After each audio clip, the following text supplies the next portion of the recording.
Hari Rabu kemarin, gonjang-ganjing kasus hukum Guntur Bumi seolah mendulang serangkaian kejutan. Menghadiri sidang pertama kasus dugaan penipuan sederet mantan pasiennya, Guntur Bumi yang telah 2 bulan mendekam di tahanan, tampak muncul dengan penampilan yang 180 derajat berbeda. Jika sebelumnya rambut Guntur Bumi panjang, kemarin suami Puput Melati tersebut tampak dipangkas habis nyaris gundul. Uniknya, dalam sidang perdana kasus hukum itu, Puput Melati sang istri juga tidak terlihat hadir. Ada apa gerangan?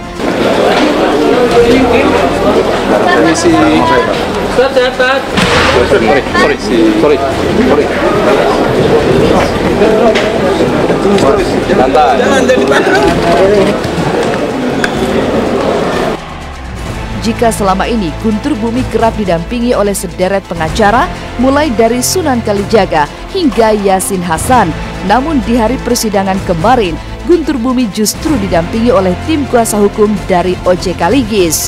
Kemanakah tim pengacara Guntur Bumi sebelumnya?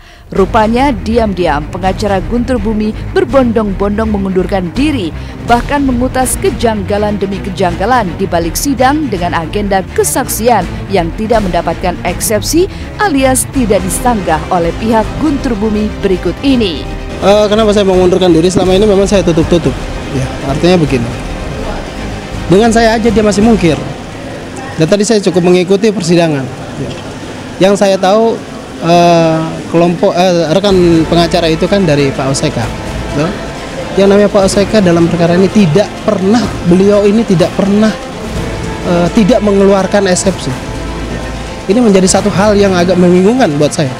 Apakah ini memang mau cepat atau memang sudah dikondisikan oleh si mantan klien saya?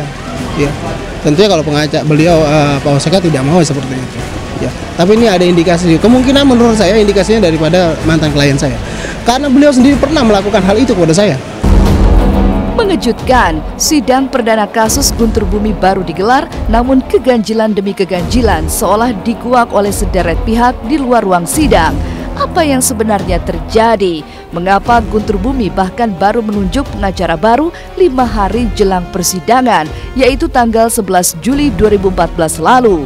Dikecam dan diperkarakan puluhan mantan pasien yang berujung pengunduran diri dari tim pengacaranya secara tiba-tiba, mungkinkah Guntur Bumi diguncang rasa takut menuai vonis bersalah sehingga menggandeng tim pengacara kondang OJK Ligis dalam waktu yang begitu mepet 5 hari menjelang sidang digelar? Per tanggal 11 Juli. Inilah yang kita uji. Pencurian, kasus pencuriannya sendiri? Saya kurang tahu itu. Yang saya uji adalah mengenai penipuannya. Masih berjalan? Saya kurang tahu itu.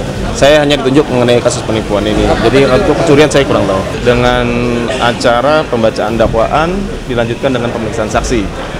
Mengenai dakwaan kita tidak keberatan dan kita tidak mengajukan eksepsi terkait dakwaan yang diajukan oleh saudara jaksa penuntut umum.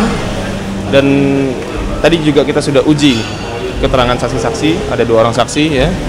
Yang satu katanya tadi korban, yang satu dari pihak bank. Ya, Ustadz Guntur Bumi tidak keberatan dengan keterangan saksi-saksi tersebut. Agak lucu sebenarnya ya, karena apa? Karena saya lihat surat panggilan klien kami sudah diperiksa sebagai saksi. Artinya apa? Artinya jaksa memanggil klien kami sudah tahu tidak akan ada eksepsi. Ya, dengan sudah tahu tidak ada eksepsi, berarti saya nggak mau suzon, tapi logikanya sudah ada komunikasi antara pihak Guntur Bumi dengan pihak kejaksaan. Ya, kalau memang ada indikasi permainan dan tidak memenuhi rasa keadilan, ya kami akan lakukan upaya hukum lainnya. Uniknya, di balik ketegangan dan keganjilan yang mewarnai sidang Guntur Bumi kemarin, sejumlah mantan pasien yang memperkarakan Guntur Bumi sampai ke mulut hukum justru menggelar acara buka puasa bersama dengan agenda mengejutkan, yaitu mendoakan agar proses persidangan Guntur Bumi lancar. Ada apa gerangan? Usut punya usut, mereka telah berdamai dengan Guntur Bumi yang diam-diam rupanya telah mengganti uang jutaan rupiah yang menjadi kerugian para mantan pasien Guntur Bumi tersebut.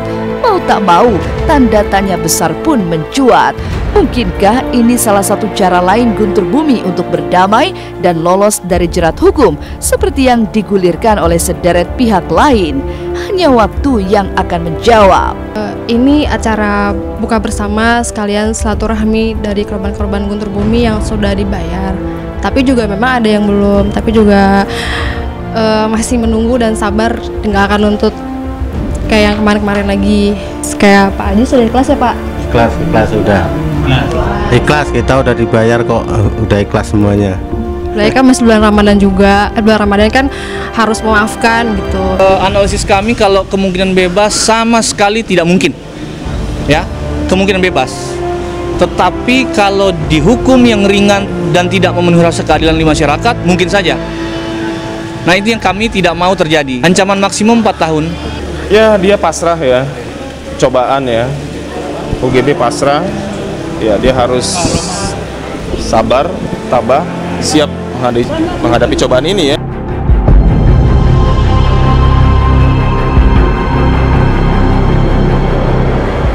Setelah ini ada cerita unik sekaligus seru yang bergulir dari panggung konser Ramadan penuh syukur SCTV. Jangan pindah channel Anda, nantikan Was-Was setelah ini.